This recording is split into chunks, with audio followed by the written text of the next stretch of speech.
Meus amados, nós vamos abrir a palavra de Deus no primeiro livro dos Reis, capítulo 17.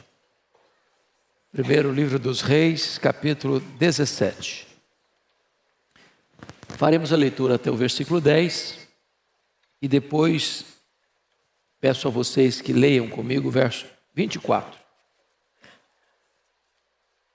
Então Elias, o tesbita, dos moradores de Gileade, disse a Acabe: tão certo como vive o Senhor, Deus de Israel, perante cuja face estou, nem orvalho nem chuva haverá nesses anos, segundo a minha palavra.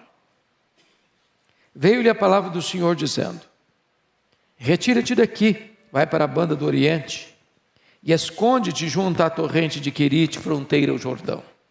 Beberás da torrente. E ordenei aos corvos que ali mesmo te sustentem. Foi, pois, e fez segundo a palavra do Senhor. Retirou-se e habitou junto à torrente de Querite, fronteira ao Jordão. Os corvos lhe traziam pela manhã pão e carne, como também pão e carne ao anoitecer. E bebia da torrente. Mas passados os dias a torrente secou, porque não chovia sobre a terra. Então lhe veio a palavra do Senhor dizendo: dispõe-te e vai a Sarepta, que pertence a Sidom.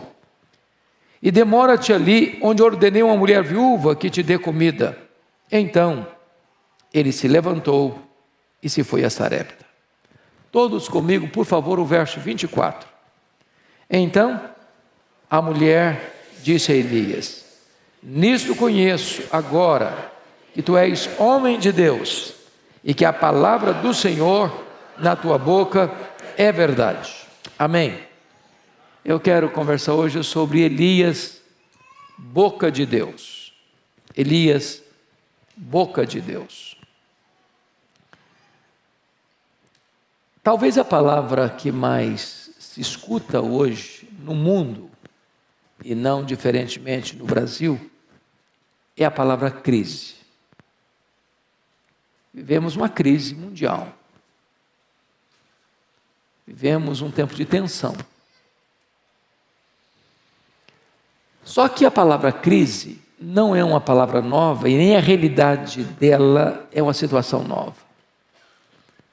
Quando eu olho para esse texto, eu vejo uma crise medonha, porque o povo de Israel, depois de viver 120 anos de um governo centralizado nas mãos de Saul, Davi e Salomão, com a morte de Salomão, as 12 tribos enfrentam uma grande crise. 10 delas seguem a liderança cismática de Jeroboão I, ficando apenas 2 tribos leais à dinastia davídica, Benjamim e Judá. Essas 10 tribos que seguem a liderança cismática de Jeroboão formam um reino, reino do norte, que se afasta de Deus de forma permanente. Porque o rei Jeroboão I deu uma tacada política para ele, funcional, mas desastrosa para o povo. O que ele fez? Percebendo ele que o centro da religião era o templo, e o templo ficava em Jerusalém, ele pensou: se os meus súditos forem para lá, vou perdê-los. O que ele fez? Construiu novos templos, constituiu novos sacerdotes e transformou a religião numa plataforma política. E todos os 19 reis que o sucederam andaram no caminho de Jeroboão. Assim a igreja da época, a religião, se perverteu por completo. Todos esses reis foram maus, todos foram apóstatas, todos foram idólatras, todos se afastaram de Deus. Esse chamado Reino do Norte durou apenas 209 anos. De 931, quando começou, a 722, quando a Assíria leva essas 10 tribos para o cativeiro, nunca mais se restabelecendo como hegemonia política. Eu queria apenas trazer à memória de vocês até esse período em que Deus levanta Elias, para vocês terem uma ideia. Jeroboão I reinou 22 anos. Foi muito mal. O filho dele assume o governo e reina apenas 2 anos, o Nadab, e é assassinado. Mas quem mata o rei Nadab não vai para a cadeia, assume o governo. Foi uma conspiração política. O Baasa, que matou o Nadab, governou 24 anos.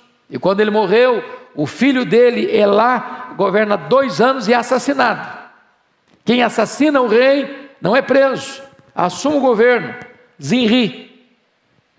O povo se rebela, cerca o palácio, e ele, não podendo se ver livre daquele sítio, põe fogo no palácio e se mata. Então assume o governo aquele que nós chamamos de Onri, que foi até então o pior rei. Foi quem transfere a capital para Samaria. E ele governou 12 anos. Foi o pior de todos. Mas agora assume o governo o filho dele, o Acabe, que é apelidado de o pior rei de Israel. Governou 24 anos. Casou-se com a pior mulher do mundo, Jezabel. A mulher era assassina, era feiticeira e era mandona. O rei era apenas um boneco na sua mão. Essa mulher impôs a força da espada e da baioneta o culto a Baal em Israel. Os profetas de Deus estão sendo caçados, perseguidos e mortos. É nessa conjuntura de crise política sem precedentes, de crise moral, de crise espiritual, é que Deus levanta não um partido político, não uma denominação religiosa. Deus levanta um homem. Deus levanta Elias. Peço a você que pouse os olhos comigo no verso 1, para nós sabermos quem é esse homem. Está escrito: então Elias o tesbita, dos moradores de Gileade, disse a Acabe. Quando diz Elias o tesbita, não está falando da família dele, do sobrenome dele. Está falando da procedência geográfica dele. Ele vem de Tisbé. Ele vem de uma região que não é conhecida. Se você for para o mapa para encontrar, você não acha. Ele vem lá das cordilheiras do Gileade, onde hoje fica a região, daquele tempo, de Edom, de Amon, hoje Jordânia. E ele não é um homem conhecido. Ele não vem de uma família conhecida. Não é de uma família rica. Não procede de uma escola de profetas, nem muito menos de uma família sacerdotal. Ele é um homem desconhecido, de uma família desconhecida, de um lugar desconhecido, mas um homem levantado por Deus. E aqui, irmãos, quebra-se um paradigma.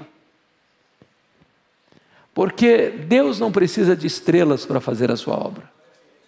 Deus não precisa de figurões para fazer a sua obra. Um dos graves pecados da igreja evangélica brasileira é que ela acaba promovendo ícones, figurões, estrelas. Isso é um pecado. Porque, na verdade, na constelação do reino de Deus, só existe uma estrela. É o sol da justiça, a brilhante estrela da manhã. E quando o sol está brilhando, não tem espaço para estrelas brilharem. Quando Jesus é o centro de tudo, não há espaço para os homens serem projetados. Todos estão nivelados no mesmo patamar, são servos. É curioso que este homem sai do anonimato e começa o ministério dele pregando para o rei, no palácio do rei. Muitos de nós, pastores, passaremos o nosso ministério inteiro sem nunca ir no palácio pregar para o rei. E a palavra de Elias ao rei Acabe é uma palavra de juízo. Ele chega para dizer o seguinte: olha, segundo a minha palavra, não vai chover, não vai cair orvalho. Chove de vez em quando, mas orvalho cai toda noite. Ou seja, nem o incomum, nem o comum vão acontecer. E por que ele está dizendo isso? E por que essa palavra de juízo? É porque, na verdade, Baal era considerado o padroeiro da prosperidade. Quando as pessoas colhiam os frutos da lavoura, ou quando viam as crias das ovelhas lá no campo, atribuíam isso a Baal. Numa cultura agropastoril, se não chove nem cai orvalho, entra em colapso tanto a pecuária quanto a agricultura. Deus está com isso quebrando as pernas de Baal, trazendo uma palavra de juízo à nação. Agora, o que é curioso é que ele diz assim: não vai chover, não vai cair orvalho, segundo a minha palavra. De onde está a segurança dele para fazer essa afirmação? Por que ele diz isso? Esse texto não responde essa pergunta. A resposta está lá em Tiago 5,17, que diz assim: Elias orou com instância para não chover, e não choveu. Então, aprendemos aqui uma lição: só pode prevalecer em público diante dos homens quem primeiro prevalece em secreto diante de Deus. Só pode se levantar para pregar com poder quem primeiro se prostrou em oração diante do Rei dos Reis, do Senhor dos Senhores. Talvez um dos grandes dramas da igreja contemporânea é que ela separou academia de piedade, separou pregação de oração. Temos verdadeiros gigantes do saber no púlpito, mas nanicos na vida de oração. Gente que tem conhecimento acerca da pessoa de Deus, mas não tem intimidade com Deus. Nas palavras do avivalista Jonathan Edwards, gente que tem luz na cabeça, mas não tem fogo no coração. Se nós quisermos, meus irmãos, impactar nossa própria vida e aqueles com quem convivem conosco, precisamos conhecer a intimidade de Deus, para então tornar Deus conhecido através da pregação. Mas é curioso que chega no verso 2, há uma transição para mim de anticlímax, porque está escrito assim: veio-lhe a palavra do Senhor dizendo: retira-te daqui e vai para a banda do Oriente e esconde-te junto à torrente de Querite, fronteira ao Jordão. Tudo que um pregador não gostaria de fazer na vida é se esconder. O pregador gosta de caminhar na direção da multidão e não na direção da solidão. E Deus o manda esconder-se. Se você olhar essa região, é uma região deserta. Lá tem um filete d'água, que ainda corre. Mas como Elias orou para não chover, esse filete d'água vai secar.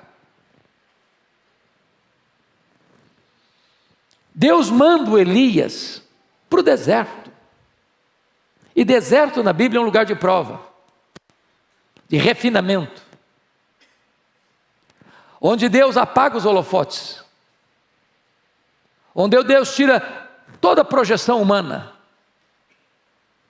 O problema é que deserto não é um acidente no percurso da vida, deserto é uma agenda de Deus na nossa história. Na verdade, é Deus quem nos matricula na escola do deserto.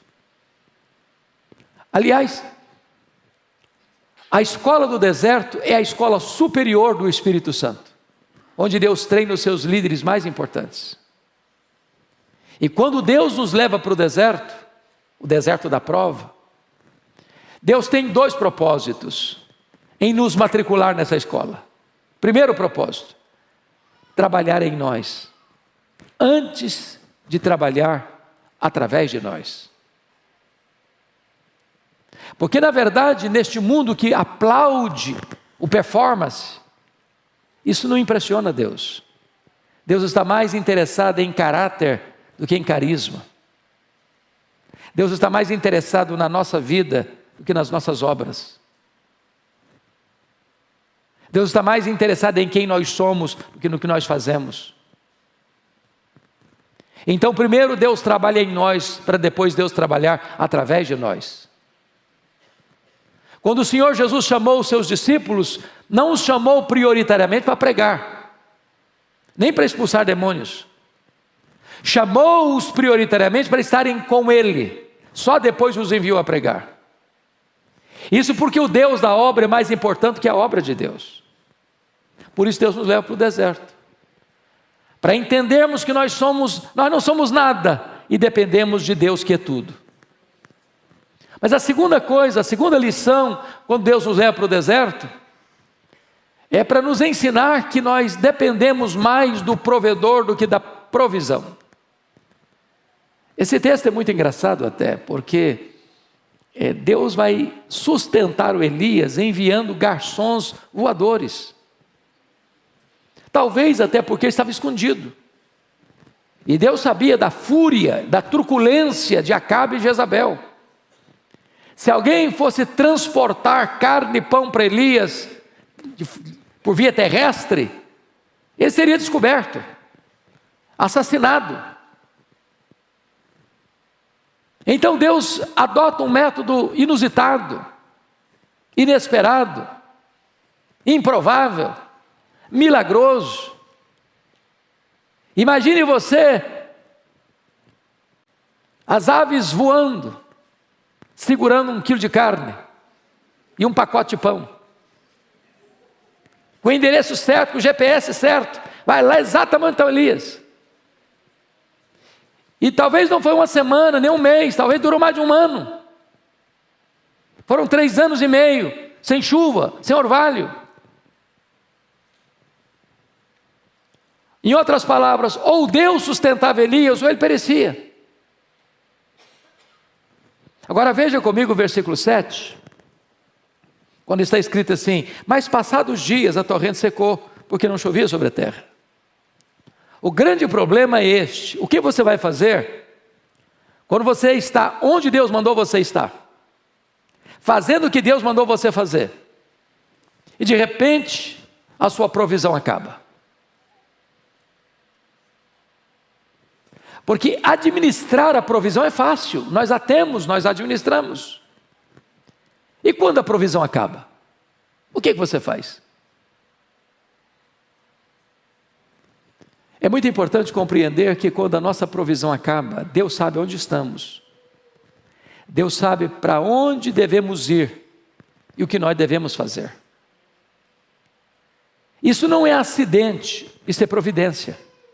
Providência carrancuda, mas providência. Mas por trás da providência carrancuda, como dizia William Cowper, existe uma face sorridente. É porque Deus ainda está trabalhando em nós, para depois trabalhar através de nós. Deus me deu a experiência de viver isso aqui, experimentar isso aqui. Foi no ano 2000, sendo pastor em Vitória, no Espírito Santo, eu fui convidado para fazer um curso nos Estados Unidos, um curso de doutorado em ministério, e eu fui para lá com a minha família. E na época, a igreja de Vitória, em uma reunião de consenso do conselho, acordamos que $2.300 era o suficiente para eu me manter lá com a minha família. E eu fui com a expectativa de pelo menos meia bolsa. Obviamente, desses 2.300 eu tinha valores a deduzir. Primeiro, porque todo pastor é dizimista, pelo menos pressupõe que seja. Então, se eu recebia 2.300, $230 já ficava na tesouraria da igreja. Recebia líquido 2,70. Nós temos uma senhora que tem 73 anos hoje, que mora conosco há mais de 30 anos. Obviamente ela não pôde ir conosco. E eu percebi que não poderia ser justo com ela, desamparando-a nesse tempo. Então continuei pagando o saláriozinho dela. O apartamento onde nós morávamos, com todas as nossas coisas, foi para lá uma missionária, para morar. E ela assumiu o compromisso de pagar o condomínio, na nossa ausência, morando ali. Ela teve que se mudar da cidade e eu tive que também pagar o condomínio. Quando eu botei na ponta do lápis, eu recebi líquido em torno de 1.400. Quando eu chego em Jackson, Mississippi, tomo alguns sustos. Primeiro, não recebi bolsa de 1 centavo. Segundo, não tem transporte público. Não sei se tem hoje, mas não tinha na época. Então eu precisei comprar um carro velho. Não tinha escola para os nossos filhos na hora que nós chegamos. Tivemos que matriculá-los numa escola cristã. E eu e minha esposa levantávamos todo dia 4 horas da manhã para limpar a escola. Enquanto ela varria e limpava a quadra, eu ia lavar os banheiros, para ganhar um desconto de $200 na mensalidade. O problema é que tinha que pagar aluguel, tinha que pagar seminário, tinha que pagar a escola de inglês, tinha que pagar a escola dos filhos. E quando pus na ponta do lápis, tudo isso valia, era em torno de $3.300, e eu tinha uma receita de 1.400. Tínhamos levado as nossas reservas todas, com 5 meses a reserva acabou. O carro velho quebrou. Quando eu veio para a oficina, $1.350 para consertar, não tinha dinheiro sequer para tirar o carro da oficina. Já também não tinha dinheiro para pagar o seminário, nem para fazer compra para casa. E eu tinha tomado uma decisão no meu coração. Não queria ser mais pesado à igreja. Não queria dar esse tipo de informação para a igreja. Olha, manda mais dinheiro, porque o que vocês estão mandando não dá. Então eu tomei uma decisão com a minha esposa. Falei, nós temos 2 opções. Ou voltamos frustrados, ou pedimos para Deus um milagre. Nós sempre pregamos que Deus é o Jeová Jiré. Que Deus, quando nos leva para o deserto, é para nos ensinar e não para nos destruir. Então, nos ajoelhamos na sala e pedimos para Deus abrir uma porta para nós. Irmãos, foi tão marcante para nós, porque quando nós terminamos de orar, o telefone tocou. E eu corri para atender um convite para pregar na Pensilvânia. É constrangedor, mas eu viajei para lá sem dinheiro de um cafezinho no bolso. E quando eu preguei naquela conferência, no final da conferência, o pastor que dirigia a programação disse assim: meus irmãos, o pastor Hernandes é estudante aqui na América, e todo estudante é duro. Não precisa nem ser profeta para falar um trem desse, né? Se alguém quiser ajudá-lo, fique à vontade. Eu saí daquele congresso com $5.500 de oferta. Um irmão me procura, um pastor, está saindo assim, correu na minha direção e falou: olha, fique tranquilo, eu vou lhe mandar $300 por mês, até você terminar o seu curso. Eu voltei para casa chorando. Tirei o carro da oficina, fiz compra para casa, paguei as contas, sobrou dinheiro ainda. Na semana seguinte, um outro convite para pregar em New Hampshire, a mais de 2.500 quilômetros de onde eu morava. Estou pregando meu último sermão, chega um presbítero por trás de mim e botou um bilhete dentro da minha Bíblia assim, letras garrafais. Eu não sei o que está acontecendo com você, mas Deus tocou o meu coração. Eu vou lhe mandar $600 por mês até você terminar o seu curso. Me deram uma oferta de $2.500. Para encurtar a conversa, eu recebi 21 convites para pregar, em 10 estados diferentes. Cada lugar que eu ia, Deus fazia um milagre diferente. Uma mulher viajou 60 milhas de noite, debaixo de neve, porque Deus tocara o coração dela lá na sua casa, para onde eu estava, para me dar uma oferta. Nunca nos faltou nada. Todas as nossas necessidades foram supridas. E no dia que nós viemos embora, eu fui no banco para fechar a conta, pasmem vocês. O dia que eu fui fechar a conta foi 11 de setembro de 2001. Quando as torres foram atacadas no terrorismo. E para minha surpresa, exatamente o valor das nossas economias pessoais que nós havíamos levado, estava lá no banco. E Deus nos ensinou a lição. Quando a sua fonte seca, o meu manancial continua jorrando. Quando a sua despensa fica vazia, os meus celeiros continuam cheios. Você precisa aprender a depender mais do provedor do que da provisão. Mas notem comigo, no verso de número 8 e 9, que é uma outra transição radical. Então lhe veio a palavra do Senhor dizendo: dispõe-te, vai a Sarepta, que pertence a Sidom, e demora-te ali onde ordenei uma mulher viúva que te dê comida. Então ele se levantou e se foi a Sarepta. Esse texto dá vontade da gente dar umas boas gargalhadas, porque o que está acontecendo aqui não faz o mínimo sentido. Parece que Deus tem senso de humor, e tem. Porque vejam vocês, se Deus dissesse assim para Elias: Elias, chega de ficar aí escondido, agora é hora de você trabalhar. Tem uma mulher lá em Sarepta que está morrendo de fome. Você vai para lá para sustentar aquela mulher. O Elias poderia dizer, bom senhor, pelo menos eu tenho um trabalho, eu tenho um ministério, vou cuidar de uma senhora viúva. Mas o que Deus diz para ele é o contrário. Elias, dispõe-te, vai a Sarepta, porque lá uma mulher viúva vai sustentar você. A essas alturas, conforme o capítulo 18, verso 10, Elias está sendo procurado por Acabe, vivo ou morto, em Israel e fora de Israel. Botar a cara na rua era correr o risco de ser assassinado pela polícia de Acabe. Porém, o Deus que envia é o Deus que protege. Quando ele chega lá, a mulher que vai sustentá-lo está morrendo de fome. Dá para entender isso? Eu acho, pastor Vinícius, que o propósito é de humilhar o seu profeta. É o seguinte, meu filho, você vai ter que depender da viúva pobre. Então baixa a bola e se reduza a quem você é. Ninguém. É assim mesmo. Primeiro Deus trabalha em nós, para depois Deus trabalhar através de nós. O que eu acho magnífico é que aquela viúva conheceu a Deus na cozinha. Não tem lugar melhor para conhecer Deus, tem? E quando eu leio o texto, na minha visão, eu acho que Deus não multiplicou um saco de trigo, nem um tonel de azeite para aquela mulher.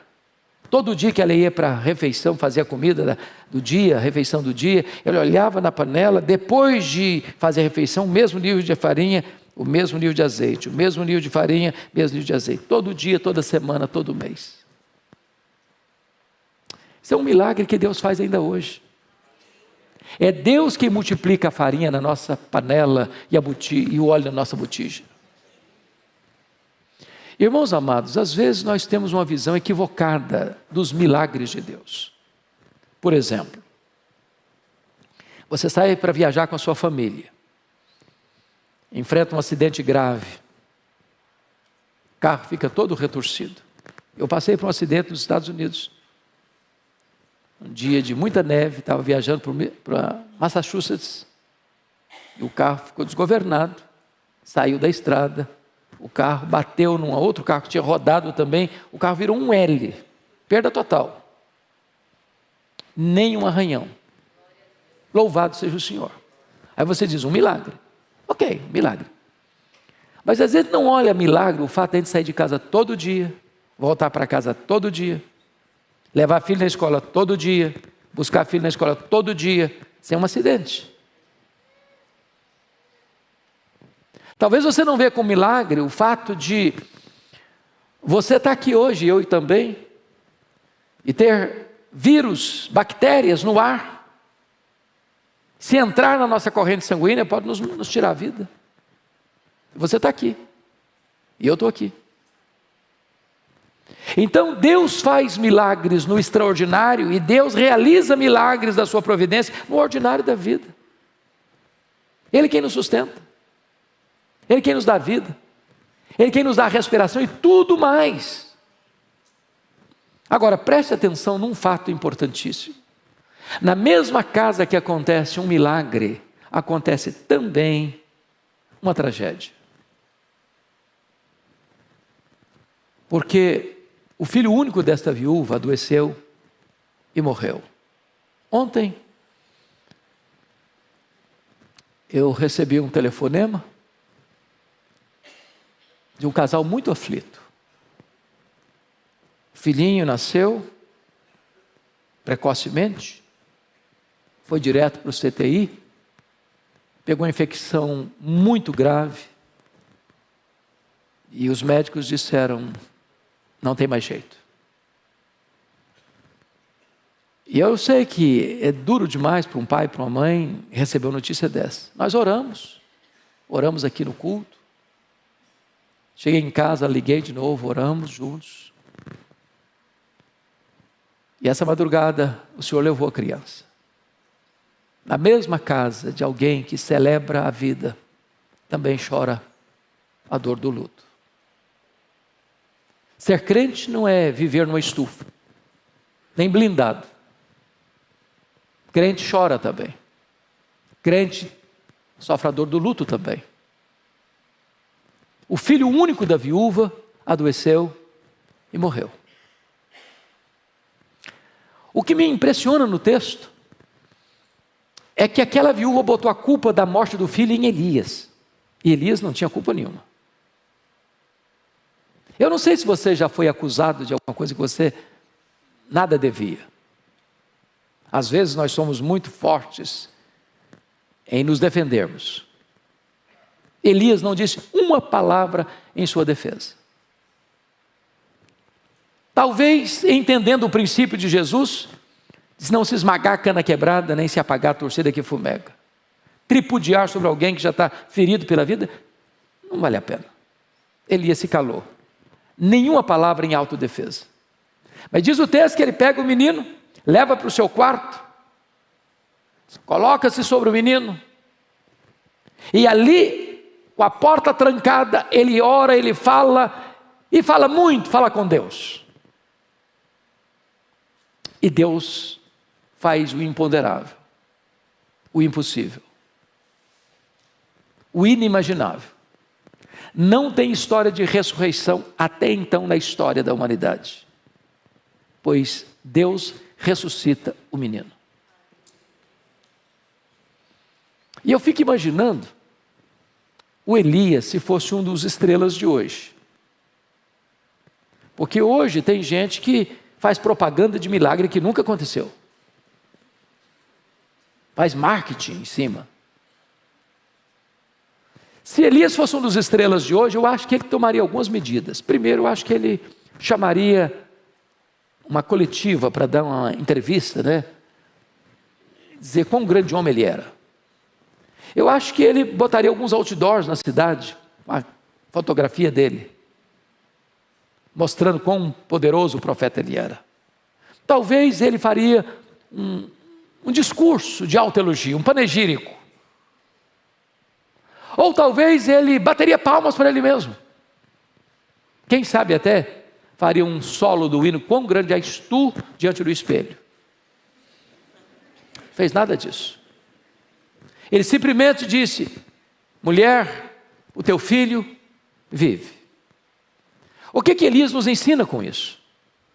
Que se Deus num dado momento usar a sua vida, e por meio de você realizar algo extraordinário, bote a boca no pó, porque tudo vem dele, tudo é por meio dele, e tudo é para ele.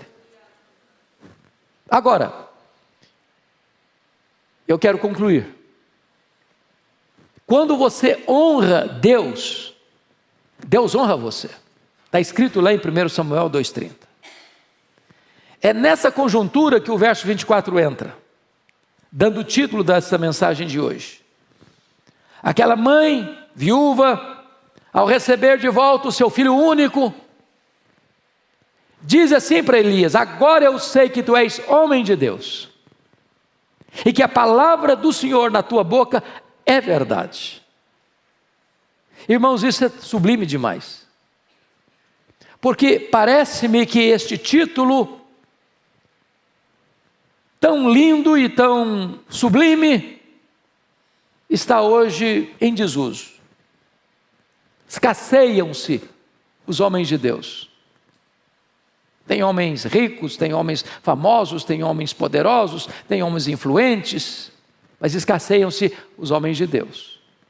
Agora eu sei que tu és homem de Deus. Fazendo uma breve aplicação. Como é que as pessoas conhecem você? Homem de Deus? Mulher de Deus? Mas a segunda coisa que essa mulher diz para mim é mais chocante ainda. Agora eu sei que a palavra do Senhor na tua boca é verdade. Isso significa que nem todas as pessoas que proferem a palavra de Deus são boca de Deus. Aliás, está lá em Jeremias 15:19 assim: se tu te arrependeres, eu te farei voltar e estarás na minha presença. Se apartares o precioso do vil, serás a minha boca. Eu não sei se você já viu isso, mas chega um pregador, profere uma mensagem, não acontece nada.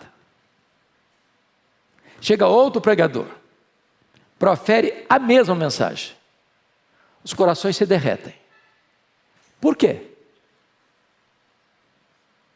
É porque um é boca de Deus, o outro não é. E.M. Bounds foi um metodista piedoso do século XIX. Escreveu talvez o melhor livro sobre oração, pelo menos que eu conheço. Ele disse assim: nós estamos à procura de melhores métodos e Deus está à procura de melhores homens. Deus não unge métodos, Deus unge homens.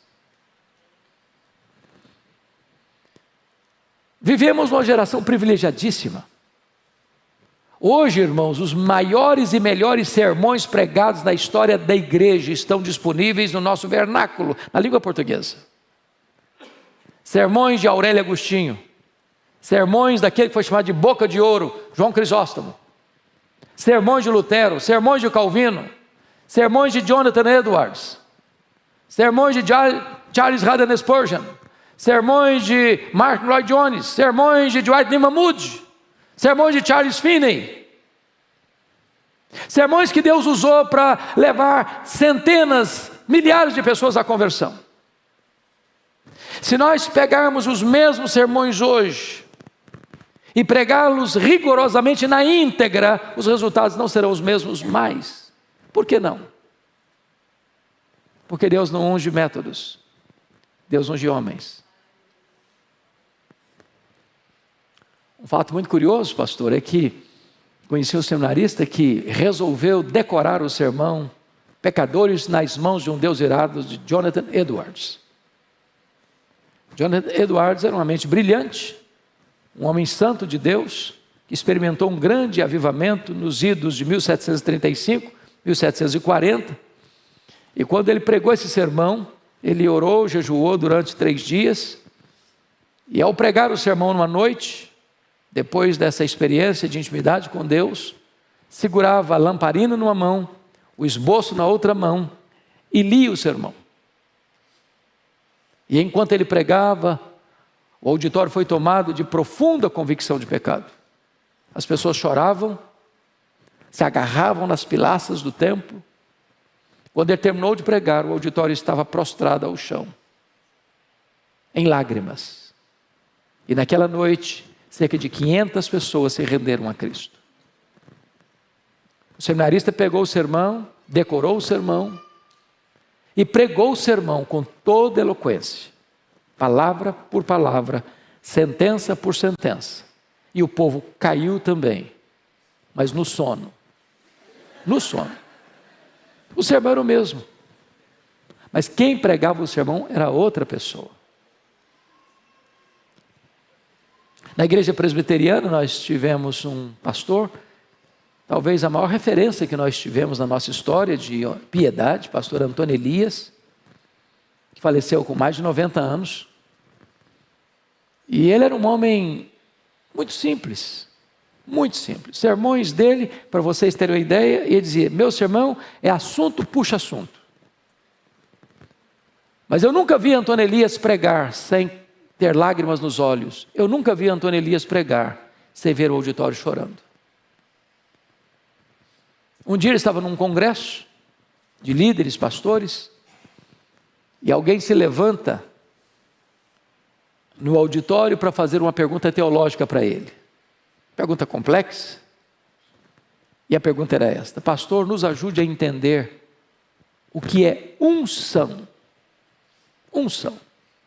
E ele disse: é muito simples. Unção significa que uns são, outros não são. É isso. Agora eu sei que a palavra do Senhor na tua boca é verdade. Que Deus nos ajude nessa geração a termos novos Elias. Boca de Deus. Vamos ficar em pé e vamos orar.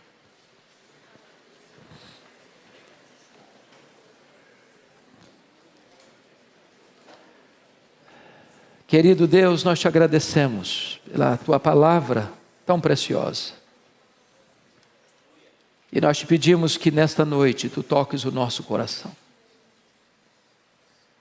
Nós só podemos falar aos ouvidos, Senhor. Só o Teu Espírito pode falar aos corações. Então, Deus, por amor do Teu nome, fala conosco. E levanta uma geração de homens à semelhança de Elias. Homens que tenham experiências contigo, que conheçam a tua intimidade. Homens que sejam preparados, treinados, capacitados por ti, na escola do deserto. Homens que sejam ousados em clamar aos céus por milagres na nossa geração, e ver os milagres acontecendo. Homens que sejam reconhecidos como homens de Deus, homens que sejam boca de Deus. Tem misericórdia de nós, restaura a nossa sorte, reaviva o nosso coração, abençoa, ó Deus, o teu povo aqui congregado, e as milhares de pessoas que estão conectadas nesta noite. Manifesta a tua glória, enche-nos do teu Espírito, e reveste-nos do teu poder, em nome de Jesus, amém.